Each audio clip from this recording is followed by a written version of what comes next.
put myself on voice activity. Okay. Should be on voice activity now. Alright. Hello and welcome to the next episode of Life Stories. I'm not going to say the number of this episode because I have stopped keeping track of the numbers, which I know is bad, but hey, it'll probably be in the video. Anyways, alright. As per usual, I'm your host and sometimes referee, the friendly neighborhood Zach Stat Pearson, and today I'm joined by a new member, temporary member. I don't really care as long as they're funny. Today we have the Belgium import queen.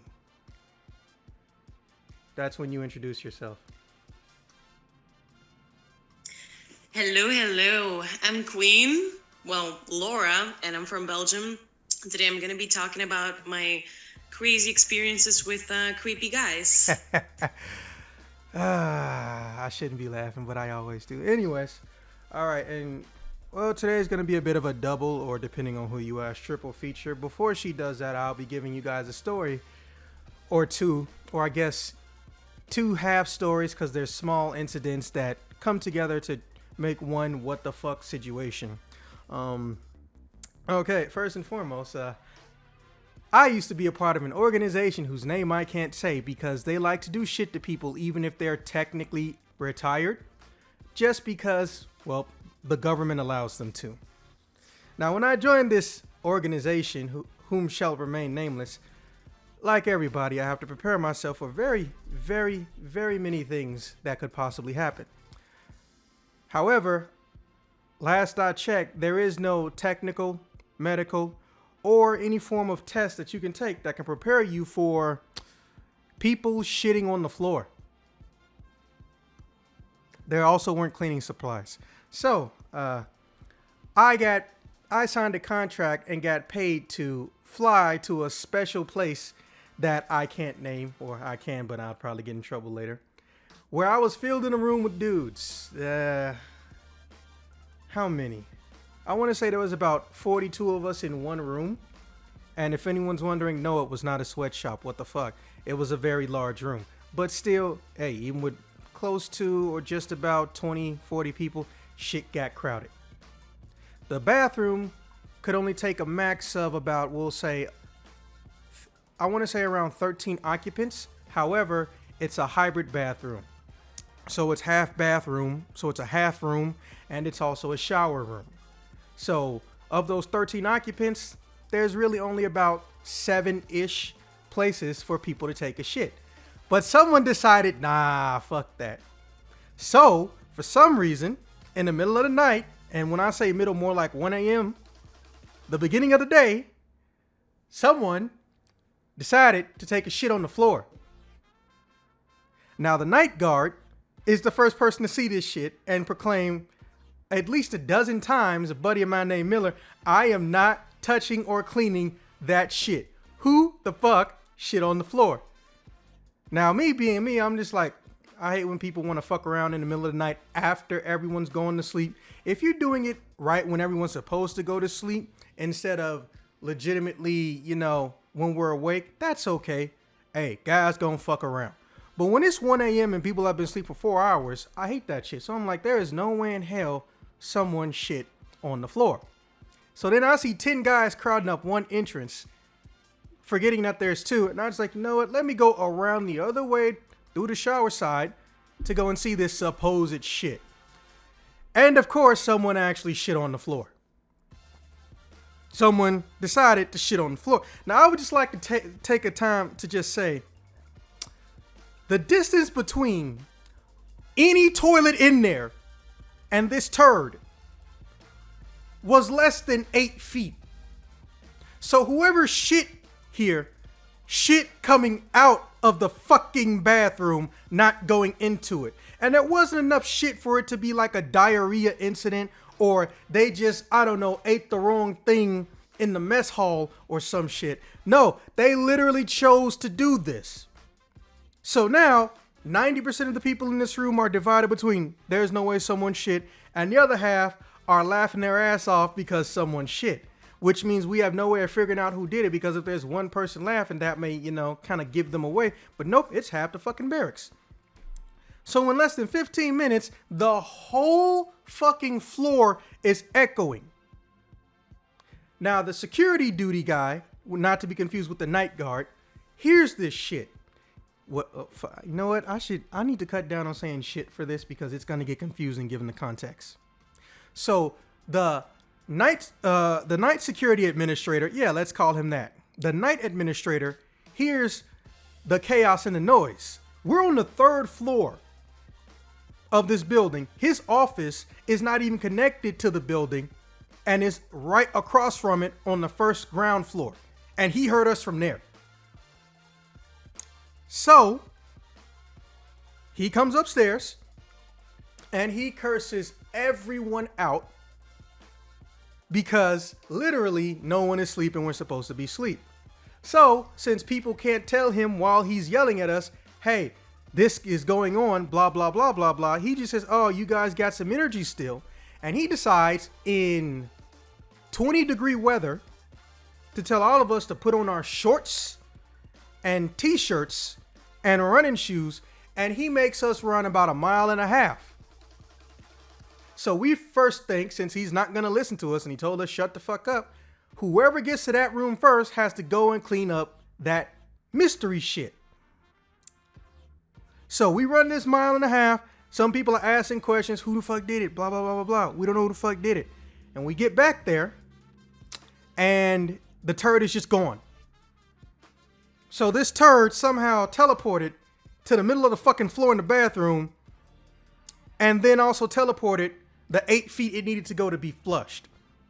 And to this day, even though we are all separated from each other, no one's mad anymore, we still don't know who the fuck shit on the floor. And that's day one. Well, it's day one inside the facility. Someone did that.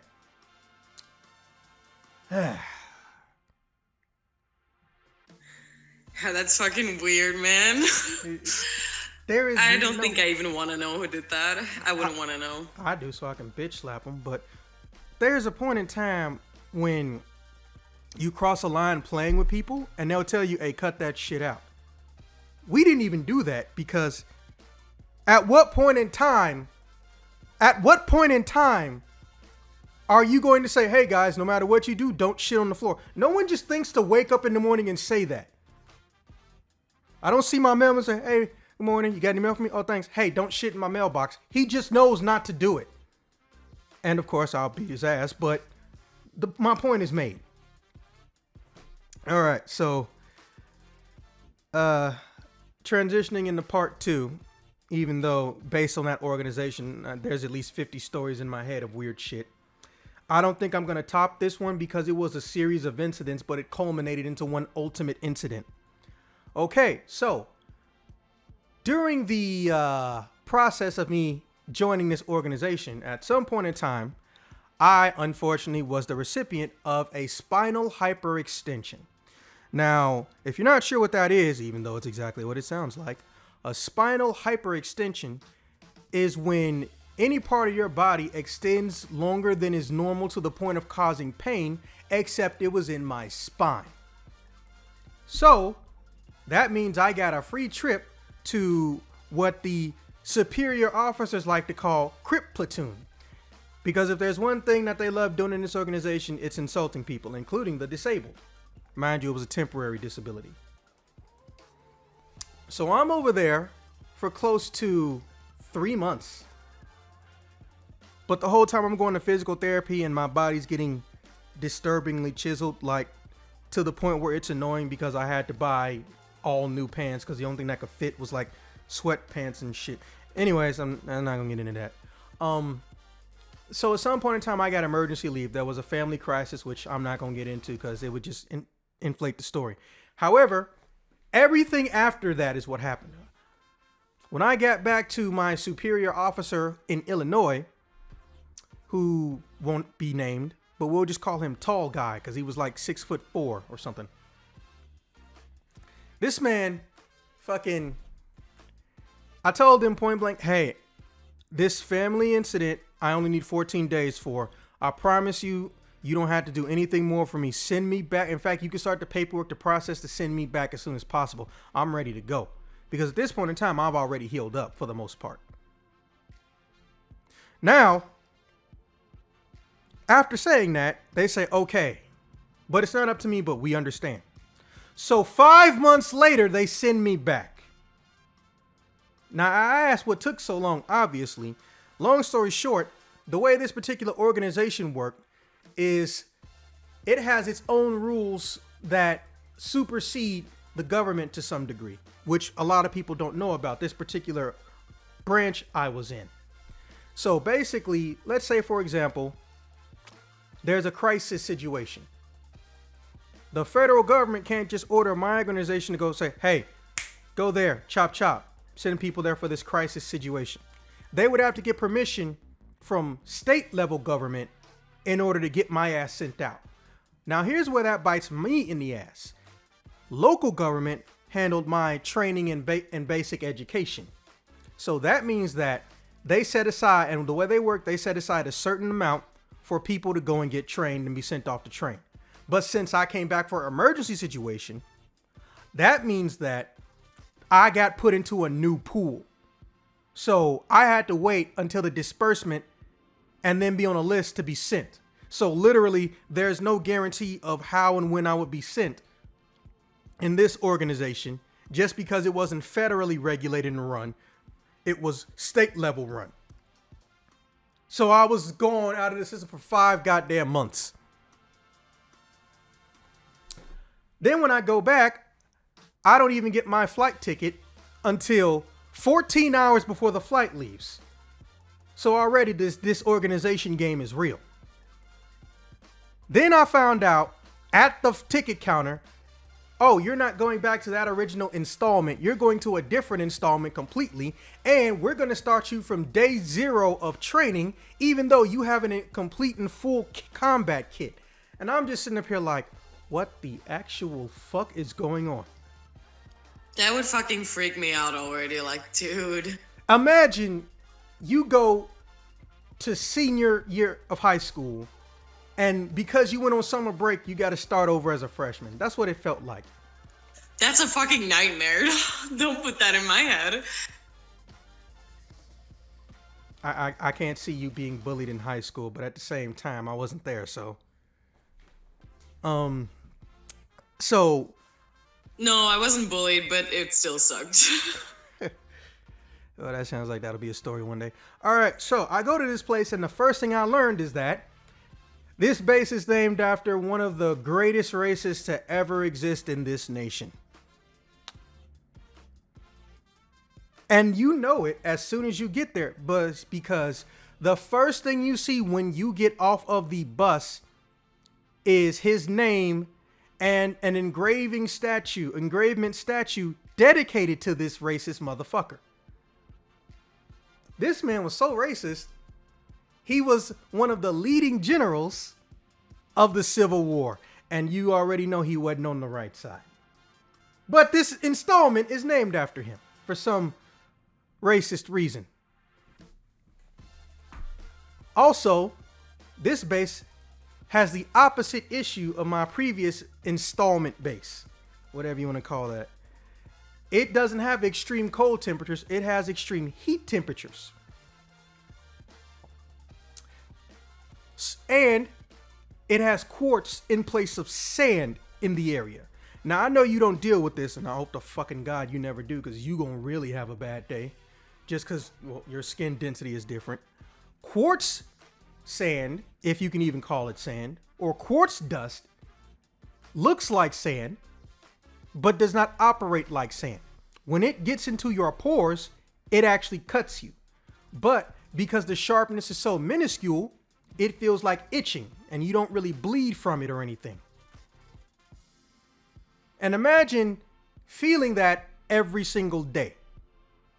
Literally every day. If you're not taking a cold shower, you feel that shit within 15 to 20 minutes after going outside because it's blowing around everywhere. Your body literally feels like it's got a tiny rash you can't see. Every day. So yeah, I'm already not a fan of this place. Also, in this particular time, all of my roommates, with the exception of maybe 2 people, are teenagers. So now I'm in a room that's smaller with the same amount of people, and all of them, except for 2 people, are teenagers. And I'm one of those people. So you already know chaos ensued, but let me tell you how early chaos ensued. Now there's a processing situation that goes on once you get on any installment. They want to assign you certain gear that's meant for that area, and well, none of it was clean. We were given about, I'll say less than 10 pounds of equipment. Most of it was really just for hydration purposes. There was a spider nest in my supposedly clean water container. And then there was a nest or dead bugs in 20 other people's containers. Oh my God, no. I drank water the first time and I was like, this water don't taste too bad. And I felt a crunch. I was like, I just put water in here. Water doesn't crunch. So I spit it out and I saw black dots in it. Then I poured out the whole container. I just yelled, hey, everybody drain your shit. It's not clean. I just found a nest in mine. So then 2 other people just straight vomited. Now, and the other 18 people, they just found shit in theirs. That's fucking disgusting. Jesus. But spiders? No. That's no literally thing. day one. And when I say day one, I mean we don't even have identification so we know who each other are yet. That's day one that happened. So eventually an administrator, let's call him that, decides he wants to terrorize us because that's their fucking job. I'm not even like making a joke. Their job is to terrorize us at this point.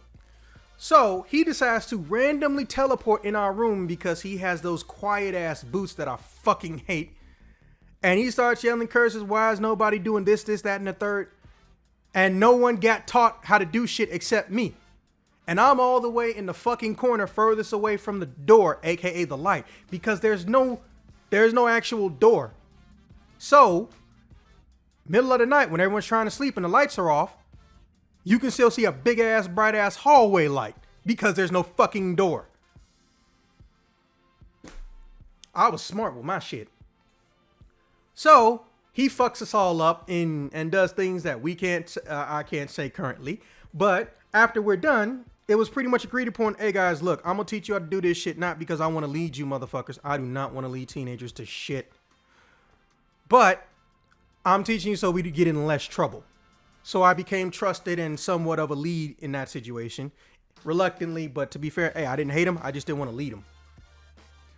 So I tell them we got to make sure shit looks a certain way, certain times, blah, blah, blah, blah, blah, blah, blah. There will be a toilet paper shortage. I promise you. And first day we get there, the second day we get there, 2 dudes get into a fight. But they're fighting with fucking baby powder. Yes, I don't know where the fuck the baby powder came from, but they were trying to bitch slap each other with baby powder, leading to one getting the nickname Dusty Nuts because he sucked so bad in the fight he got nothing but bitch slaps. So his whole face looked like he got raped by a ghost for the most part. And eventually, when we were cleaning up said dust, someone noticed there was a bit of a hole or a fragment in the ceiling where you could stick stuff in. We didn't give a shit about it. I was like, hey, don't touch it because if something get broke, they will try to put it on your record and they'll charge you for it before you even get your first check and your check gonna be looking small. Don't touch it. We can report it on the way out. Once we're out process, meaning anything that happens is no longer our fault and we're not responsible for it, we can tell them then. So then this motherfucker ninja teleports in the room. This administrator fucks us all up again. This time it's so bad some people can't even walk straight. He tells us, why the fuck ain't the bathroom clean? And I'm just thinking, did this motherfucker even tell us where the cleaning supplies were? So I'd say, hey, administrator, we don't know where the shit is. Like, we were never told. You don't have fucking common sense, Pearson. And it's like, oh, he's yelling at me. Okay, well, I'm going to pretend I'm listening right now because he can't contribute anything until the beginning or the end of this conversation like every administrator does. So then he shows me where it is. I'm just like, Every single thing he showed me was empty or missing something. We had bleach alternatives, 3 gallons of it. Every last gallon was empty. We had mops. There was no heads on the mop, so it's really just a stick with some metal. And he told us to clean the bathroom. He didn't like the smell. So we got new supplies, cleaned the bathroom, fucked us up because he didn't like the smell still. We told him we can't fix it. If I have to go in there and fix it, y'all is fucked again. So we go in the bathroom with him. He tries to find the smell. He looks around, like, this bathroom looks clean, but I don't know where that smell is coming from. No, nobody shit on the floor again. Just so you were clear. I feel like he was thinking that. Yeah, I just wanted to say another mystery shit. So I go and I notice when I step on one of the drains in the middle of the floor, it kind of like cracked off. I was like, man, they better not charge me for this drain. It probably don't cost shit, but I don't want to fucking pay for shit in here. And I look at it and I kneel down and I immediately pulled back because I smelled what could only be described as the equivalent of a yeast infection with a mold problem. That's the best way I can describe it. Some motherfucker, before we even got in this room, was pissing directly down the drain in the middle of the floor, even though we had fucking urinal stalls less than 4 feet away from this goddamn drain. So the metal fused with the smell, and it was also rusting the drain.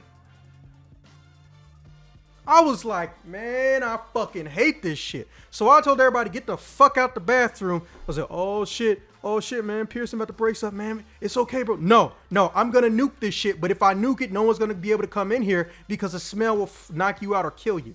I'm gonna nuke it. Well, what are you gonna do? I'm literally gonna put bleach all over the floor. Then I'm gonna pour an entire gallon in the center in this drain. Then I'm gonna turn on the closest shower head so it can flood the drain. So the whole entire area is probably gonna smell like bleach, piss, and water mist. No one needs to come in here. So if you got a shit. I've never heard so many sounds that shouldn't come out of a man in my life at that point. I don't know how to describe them. It would all be onomatopoeias. I'll teach you what that word means later. But I heard some of the most disturbing onomatopoeias that a man should never have to hear. But after that, it was clean.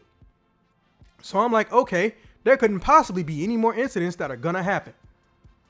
So we get a new administrator for the weekend. It is a very, very short and tubby, angry Irish lady who hates everyone and everything for some reason, even though no one has pissed her off yet and we've just met her. Boy, does she like pissing off and fucking up dudes. You know how it is. Well, yeah, you know how it is. There's always someone or a great many someones who decide, since I'm weak and frail my whole life, when I get the slightest tinge of power, I'm going to treat it like a cocaine hit and I'm going to inject that shit in my veins and fuck up everyone else, even if they did nothing wrong. That kind of asshole, insecure motherfucker. So we'll just call her Administrator Red because her hair was red. And so was her temper. Now, we get night form up because for some reason they've decided they want to do administration of disbursement of new equipment at like 1 a.m. and they don't fucking tell us this shit. So we all have to form up, we all have to be accounted for, and we have to make sure all the doors are closed. Now remember, we don't actually have a door, but the main entrance or the middle entrances have a door, but their machines don't tell them which door exactly is and is not closed and open. It just tells them a door in this section is open. So the second time we go and close the door, she says the door's still open. I was like, well, you could go in there and look. We're all outside. No one's gonna jump you yet. And she decides to fuck us up. Now this one's a little bit special. We're not standing on ground. We're not standing on asphalt. We're not standing in grass or dirt or quartz sand. We're standing in rock gravel for formation. So she decides to put us in a push-up position. So that means over time, our hands are going to get fucked up. They're going to get cut open, bleed, get punctured, or they're just going to be numb and fucked up in some way, shape, or form that may require us getting a tinnitus shot or Lysol. And we have to stay there until the door gets closed.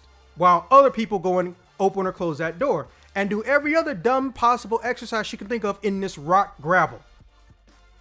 This is basically a form of low-grade torture at this point. So the third time the door still doesn't fucking close or open. And we're telling her we did it. Some guy even said if we had our cell phones, we would take a picture to show you the doors are closed. So one guy who happened to, take electrician training with his dad went up with the next crop of people the 5th time to go and check on this door, right? He literally pulled the wiring, he pulled the cover off the wiring sensor on the door. Turns out this shit is so old, no one checked to see it. The fucking wiring connector piece had rusted and it wasn't connecting because the rust had broken off. That's it. That's all it was. So we're sitting up here literally beating our own bodies to death, rolling around in literal bed of rocks, some of which are sharp, and doing other dumb shit because, like we said, she didn't want to go up and investigate. We haven't even known this motherfucker a whole hour, and she's already become the most hated administrator. Period. The most hated. Oh my God. Now, let's end this with my personal favorite. Speed forward to the final day. We're about to get processed, or rather transferred, to our sections and installments on this base. Once you get transferred to your section, that means that's your group you're going to do training with. And of course, here I am on doing day 0 again, getting segregated into whatever place I'm going to be.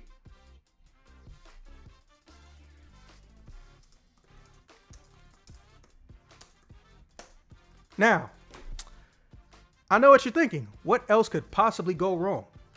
You've had to deal with bodily fluids being in the wrong place in the bathroom twice.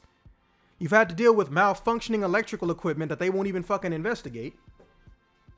What else could, and also bug infestations in the drinking supply or in the bottles. We still aren't sure. Either way, it was not a fun time. What else could possibly go wrong? Well, here's a good and a bad situation. So, not paying attention or listening to me, somebody decided to still fuck with the segment of the ceiling that you could go into. We had bunk beds, so that means that someone could literally just go in there if they had a light or something and just fuck around. We found a duffel bag full of clothes. That doesn't sound too bad. I mean, I told them not to fuck with shit because they might make us pay for it. So, pull out the bag. I got me a nice new pair of shorts.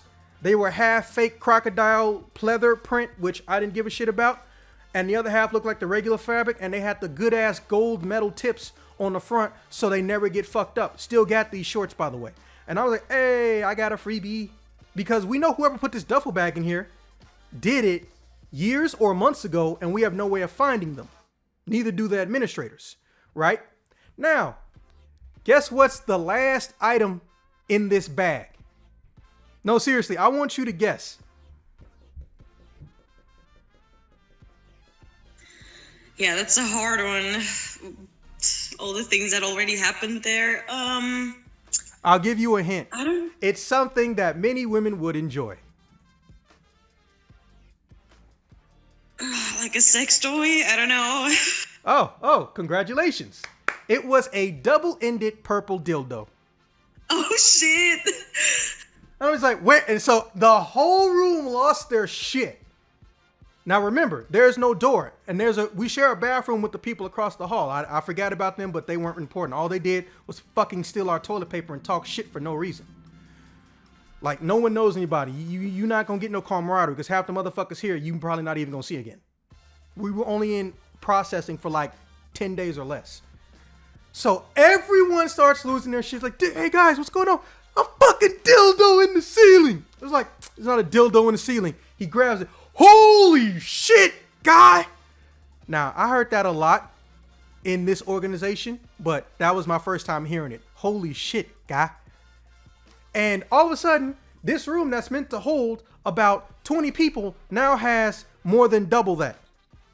Right? And I was like, wait. Why the fuck are you touching it with your bare hands? So then it just drops and rolls on the floor and people just run away from it like it was trying to chase him and some shit. Put it back in the bag. Some people went to wash their hands and everyone just started dying, laughing and shit. I was like, wait. So I just like, wait a minute. Where is the female barracks right now? Really, Pearson? It's like, no, not like that. These barracks are separated. Like the building is literally separated. So if there's a double-ended purple dildo in the ceiling, and it's the male barracks. It's probably from a yes, dude. Yes, that's exactly what I said. So then I never seen it. It was like the first grade when you see somebody sneeze or eat a booger. The whole room just went ew, ew, ew. It was like it was echoing almost. It went down in a fucking wave. And this is before I even get to my assigned station on this installment. So all of this happened within 10 days. Oh my fucking God. Now the last part, well, I won't call it a new part. It was just an ironic and depressing coincidence. So back when I was at, as they called it, Cripple Platoon, they, you get sent over with other people who have medical issues because they want you to be separated and you can be monitored and get proper medication and treatment for whatever's ailing you until you can go back to your assigned station, right? There was a administrator who shouldn't even be able to, who couldn't even fit through the door. I'm not joking, by the way. I don't know how the fuck he got the job or kept the job. There was an administrator so fat he had to turn sideways to come in and out of a door. He would randomly come to us when we don't know who he is and shit talk the medically disabled people. And he literally called us waste of taxpayer money. I'm like, bitch, you weigh as much as a Chevy truck. I know you ain't talking shit. I could literally curse this man out right now and not get in trouble because based on my condition at the time, I had a giant sign on my paperwork that said, this person cannot be given any physical punishment. He couldn't hit me. He couldn't make me do dumb shit, nothing. And I could sit up here and roast this man's fucking double D ass titties and tell him to go milk himself if I wanted to, but I didn't. Cause here's the weird part. Even though he would shit talk the disabled people, he would only do it to the people on the opposite side of the room of me.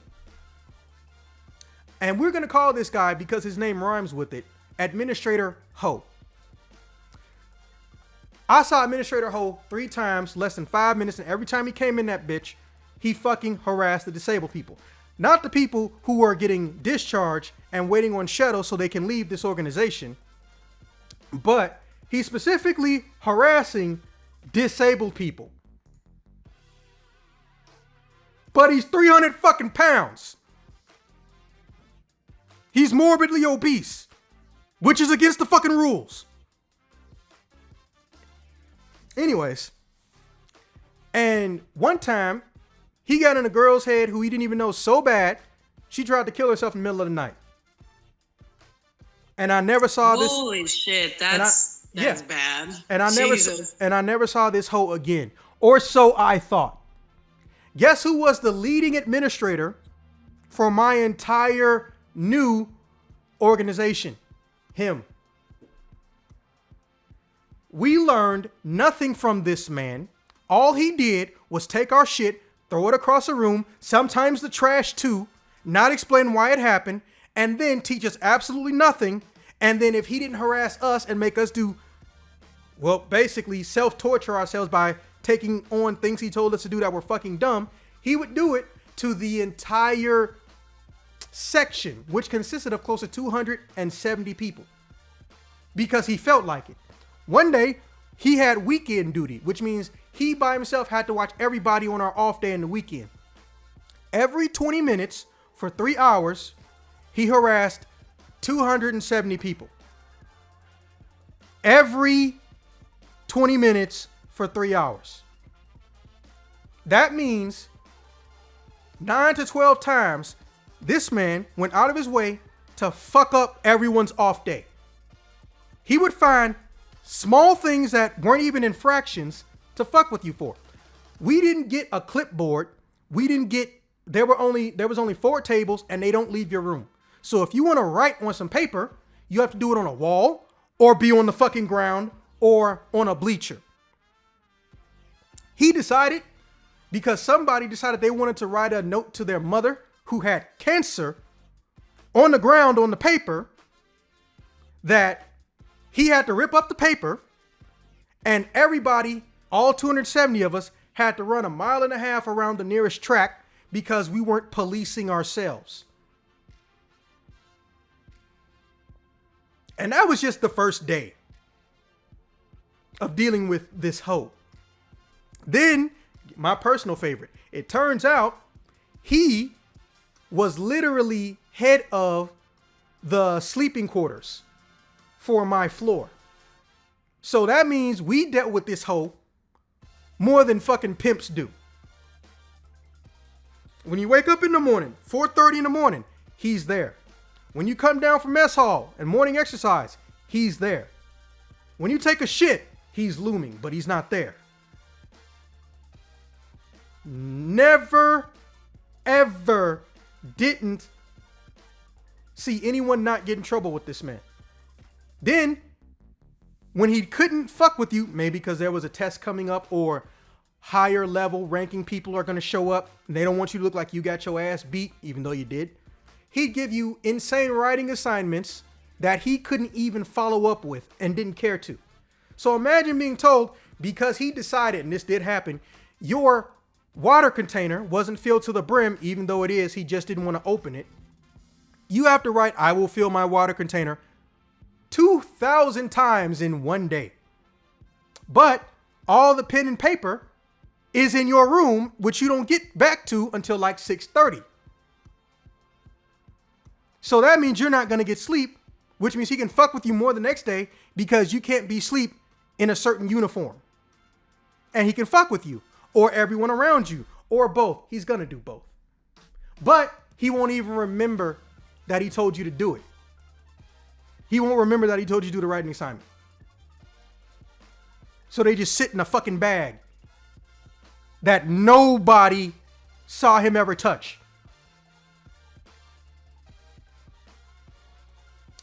And my personal favorite, fucking up at the last minute.